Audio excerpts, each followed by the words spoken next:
انا سامح سامي، مراتي هالة صدقي. احنا اتجوزنا في 2007، وبعدين في 2012 ساعة الانفلات الامني اللي حصل.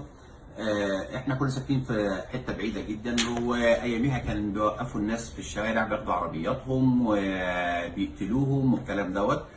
من خوفني والبانيك اللي كنا عايشين فيه، بقى لنا 6 سنين متجوزين او 7 سنين. رحت عملت لها توكيل عام رسمي في كل حاجه، شامل بنوك، شامل كل حاجه اكنها انا بالظبط كائن اعتباري. وهذا التوكيل لا يلغى الا بوجود الطرفين، يعني لو حاولت تلغيه ما يتلغيش.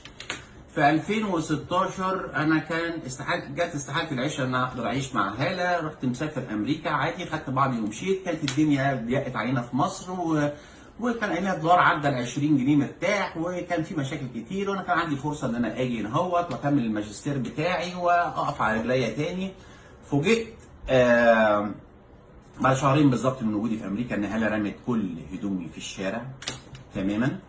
نمرة 2، لقيت انها رفعت قضايا نفقه بارقام خياليه وهتكلم عليها دلوقتي، وانها باعت واشترت الارض اللي حيلتي. الارض تسوى 8 مليون جنيه، باعتها واشتريتها لنفسها دون الرجوع ليا، وخدت مبالغ ماليه من البنك وقفلت الحساب بتاعي كمان. وانا كنت عايز اديها الارض ديت او ابيعها لها، كنت عملت لها يا اما عقد بيع ما انا موجود، يا اما توكيل خاص ليها هي، مش توكيل عام رسمي شامل فيه كل حاجه. طبعا تم رفع دعوى، والقضاء المصري محترم لغالي التوكيل دوت، وفي دعوى ذات مأسورية بيع الارض، وهي امام القضاء الان دلوقتي. اتكلم بقى على موضوع النفقه. ان انا في النفقه طبعا مئات الالوف الاسترليني و20,000 نفقه شهريه باثر رجعي كام سنه ورا. انا جريت على القضاء المصري، انا طبعا بثق في القضاء جدا لان انا اصلا محامي يعني. فقدمت جميع ما، انا راجل ستريت وعمري ما كان عندي مخالفه عربيتي، مخالفه عربيه، ولا اتحدى لو حد جاب لي في اخر 8 سنين مخالفه واحده لعربيه من عربياتي.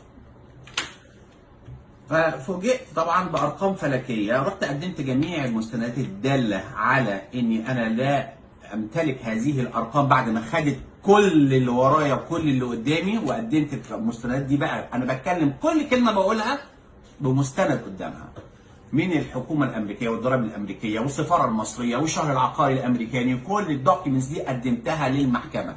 هلا بقى قدمت ايه في المحكمه؟ جابت 2 شهود زور، وانا بقول زور. واحد فيهم عايش، انا عايش في لوس انجلوس، واحد عايش بيشتغل في محل 7-11 ده زي اون ذا ران في مصر.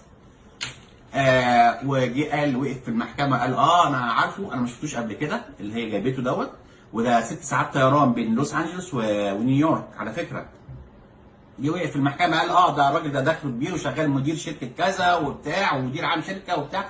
وهي بنفسها راحت شهدت زور عليا في المحكمه، ده مدير عام وعايش وبيعمل وي وي وي والكلام من ده بدون اي سند قانوني. والتاني الجناين بتاعها قال لك الراجل ده غني جدا وراجل. انا مقدم مستندات اللي انا اتعلمته في القانون في كليتي، اني انا في الحاجات دي بقدم مستندات رسميه.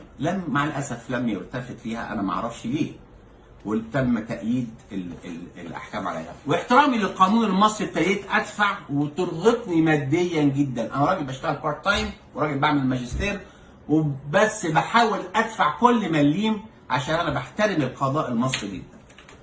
طب أنا عملت إيه؟ يعني أنا لجأت لكذا حد، ما حدش عايز يقول لي أنت فين ولا أنت اسمك إيه أصلا يعني. طيب بعد كده هو ولادي انا مش عارف اشوفهم ولا اسمع صوتهم ولا اكلمهم ولا يعرفوا عني حاجه، وهي اجبرت ولادي على كل حته يروحوها، حتى على السوشيال ميديا اي حد يخش سامو صدقي ومريم صدقي، لغت اسم الاب. هو انا كنت عملت ايه؟ انا كان دايما السؤال بقول يا ربي هو انا عملت ايه؟ طب هي الست دي مش ممكن تكون امهم؟ يعني الست بسال نفسي دايما يا ريت انا كده في عيالها، هو انا كنت عملت ايه؟ طب انا راجل، لو انا راجل وحش كده، طب ابويا ذنبه ايه وامي الله يرحمها ذنبها ايه؟ ما تشوفش العيال بالسنين ليه كده؟ والطامه الكبرى بقى ان انا جالي الرد على طول ان بالتاكيد ان هي مش امهم الحقيقيه، مع العلم ان البويضات دي بويضات سيده اخرى دون الرجوع ليا او دون علمي لغايه حاجه انا هتجنني. وانا اللي بستنجد بالنائب العام ارجوك ساعدني، ارجوك اقف جنبي. انا مقهور، انا مقهور. ليه بتعمل كده؟ ليه؟ انا ما فيش حاجه، يعني انا ما رفعتش قضيه واحده، هي قضايا وشهود زور وناس من هنا وناس من هنا. انا ما عملتش حاجه، قدمت كل حاجه وبحترم القانون جدا.